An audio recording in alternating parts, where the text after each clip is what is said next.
Okay, quick warning. I don't really have, like, a recording setup. I don't think I'm very well spoken, so I don't usually make videos like these. But I felt that this was a topic that I wanted to talk about. So if you hear any background noise or, like, my mic quality sucks, please be kind to me. Thank you. Ugh! Smiling Friends. Man, I don't even know how to start this. There's just so much I could say about this absolute love letter to not only adult animation, but animation and comedy as a genre as a whole. Because I'm sure that everything that could be said about this brilliant show has already been said more times than I can even count. But I did want to get on here and kind of talk about my experience with the show and what it has done for me. So, if you didn't mind me getting a little vulnerable, I'd love if you would stick around and listen. October 2nd, 2025. I remember this day because I was sitting in my room and I was locked in on scrolling on TikTok, just absolutely scrolling away that day. And while I was scrolling, I came across an announcement video of the upcoming season 3 of Smiling Friends. Now, to be completely honest with you, at this time, I knew Smiling Friends. I liked Smiling Friends, really. But I didn't really engage with it outside of just watching it sometimes because I thought it was funny. But I did have quite a bit of knowledge about the show, I just wasn't a part of any, like, fandom spaces. So when I saw this announcement, I was pretty interested, but I wasn't, like, sitting at my TV, biting my nails, waiting for the day to arrive 3 days later. But I was interested. But not for the reason that you would think. I was interested because in this clip, it showed the upcoming new character, the new client for the first episode of the season. And I couldn't put my finger on it at the time. But as I was watching, I was, like, weirdly transfixed. I was really locked into that video. Not really thinking much of it and just kind of waiting for the season to come out. I saved the video and I went on with my scroll.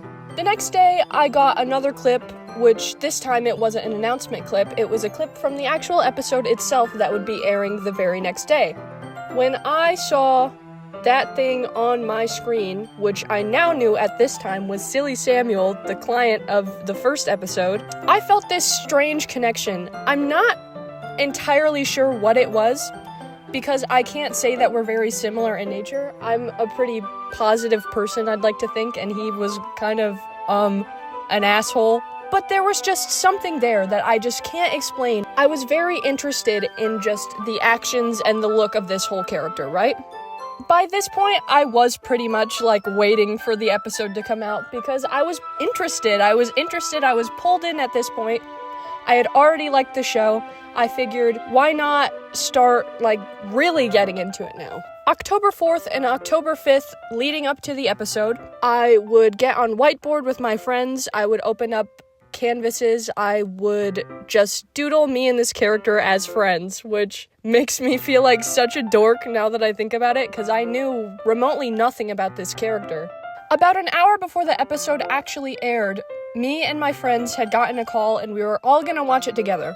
None of us had cable TV. We were all using streaming services, and they were content waiting for the next day, waiting for October 6th when it was, like, fully released, but I was not having none of that. I knew that I needed to see this episode when it came out, or at least shortly after, but I really just did not want to wait. So the episode is airing, and me and my friends were scrambling around. We're trying to find any means of watching it. We're seeing if it was streaming on anything. We're seeing if anyone had uploaded any copies yet. And it took a little bit until after the episode aired that we were able to find a version of it that we could watch. I had a sneaking suspicion in the hours leading up to the episode that I would feel interested in this character enough to label myself as a self-shipper, but I wanted to wait until after the episode aired because up to this point I had only seen a few clips and I didn't know if he was gonna be lame, so I didn't want to, like, say anything officially until after the episode aired. Cut to after the episode had aired. I can't explain it. I don't know what it is or what it was that I was feeling at the time. I don't really have any words to put to it. But what I can say is I was confident enough to know that this was going to be something that would last a while. So in a moment of sheer confidence, I rebranded all of my socials before I went to bed that night. Embarrassingly enough, I even rebranded my Facebook account, so that might have been a little bit, like, confusing or even disturbing to like my older relatives who like had no idea what they were looking at. The next day is when I really started engaging in the fandom. With the season being kicked off to a pretty good start, I really was sucked in, and I really did want to keep on watching as the episodes were airing instead of just waiting for them all to come out like I had initially planned. Sometime in mid-October, as I was putting up more pictures of my absolute handsome devil, I got a text from my boyfriend. It was just casual conversation. I don't remember exactly what it said, but if I had to guess, it was probably just him asking about my day or something like that. Looking at my phone and then looking at my wall, I felt something really weird. I want to put a quick warning here for mentions of grooming. I know that there's people that get really upset by those things, so please, if you have to, click off or go to this timestamp. So for some background, I had just turned 18 in July. So this was only a few months after I had become an adult. By this point, I was with my boyfriend for nearly a year, and my boyfriend was 45 years old, and I had met him when I was in high school, and he was a long-term substitute my junior year when I was 16. Up to this point, I never really let the gravity of the situation I was in hit me because I didn't think that there was anything wrong with it, unfortunately. But the weight of it kind of hit in this moment. I was looking at my wall and looking at the pictures that I had put up and thinking about the fan art that I had made and just the things that I was doing online, and something about it felt inherently youthful. Not to say that anyone who's an adult who engages in these types of behaviors is inherently childish, but when I think of actions stereotypical to a teenage girl, I do think of like putting up posters of some dude that you obsess with. It really just felt like an inherently age-appropriate thing that I was doing. And something about that made me sick to think that I was talking to somebody who was in a completely different stage of life. He had 2 children that were a year and 2 years younger than me, and he had an established job as a substitute teacher. Mind you, I had just graduated the May prior. The realization of the gravity of this really did make something shift within me. I became pretty distant from him, and I leaned more into escapism from my situation through making art and daydreaming. But unfortunately, escapism can only go so far, because I did eventually have to face the reality of my situation whenever I would see him, which was a pretty much weekly basis. I remember one Sunday before an episode had aired, maybe a day or two after hanging out with him, I was in my kitchen at home and I remember I was stress baking bagels and wondering if I should flee the state. I remember my mom walked in and she could kind of tell just by my pacing and my general demeanor that there was something really bugging me. I remember I probably sounded insane with what I was saying. I was telling her that I needed to get out of the state, that I needed to restart somewhere, and I couldn't imagine my quality of life being good if I had stayed where I was. Expectedly, she was pretty floored by the things I was saying because I had never shown any interest in that before. She asked me what was going on, and this made me break down. Weeks and possible months of untapped stress just really came pouring out of me. I knew that I couldn't go on living like this, but I had no clue where to start in cleaning up this huge mess. Me and my mom talked about it, and she gave me a hug and told me we'd figure it all out. It wasn't an easy process. It took me a few weeks to even accept that he was doing anything wrong, and even by the time that I knew that I had to do something about it, I still felt I had some level of responsibility. It took a few weeks to figure out, mostly because I couldn't come to terms with the idea that we didn't share a similar level of responsibility in the whole situation. And I just couldn't deal with the idea of ruining somebody's life because of something that I had part in. November 3rd, 2025. I woke up that day to several missed calls and texts from my boyfriend. In the days leading up to him being fired, I had compiled a few screenshots and images to prove what was going on my senior year of high school. Because of the severity of the allegations and also what I was able to provide, he was fired for this.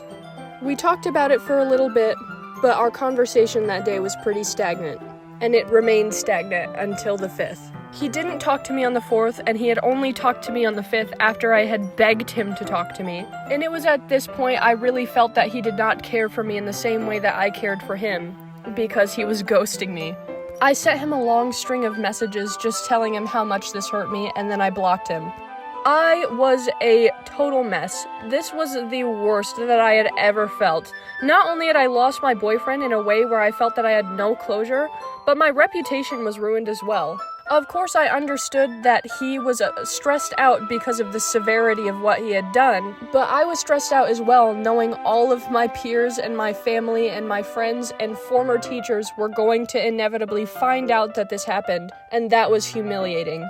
And him ghosting me and not taking any of that into account really did hurt me.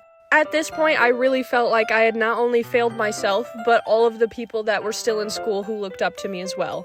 While navigating this new world of stress that I had never felt before, I had one thing that was consistent for the first month of it all: smiling friends. As I watched the new releases with my friends every week, I felt the same familiar relief from my life as I did when everything was still going on. And aside from the show itself, the fandom was absolutely incredible too. I began to grow a following and gain new friends from my online degeneracy, and everyone was just so sweet. From the beginning, I knew that at some point I would probably get some sort of hate for my self-shipping online, but I never did, and I still haven't. Everybody has been so sweet and receptive to me, and I really do appreciate it.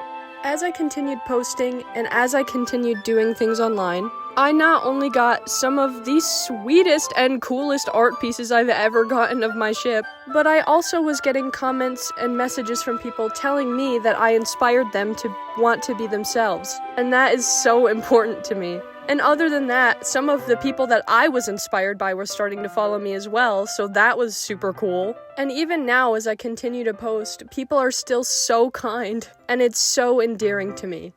I never expected that this would be the outcome of engaging in a fandom for an adult animated series, but it was definitely a pleasant surprise. You can really feel the love that radiates for the show and the characters and even each other so much through the things people post, and I think that it's really lovely. Even though I really only started to engage in the show as it's ending, I'm really glad that I was there to experience it as it was happening in real time. And although I'm sad that it's ending, much as most people are, there really is a feeling of closure because I don't need it as a crutch anymore. The smiling friends did their job and they made me smile when I needed them to.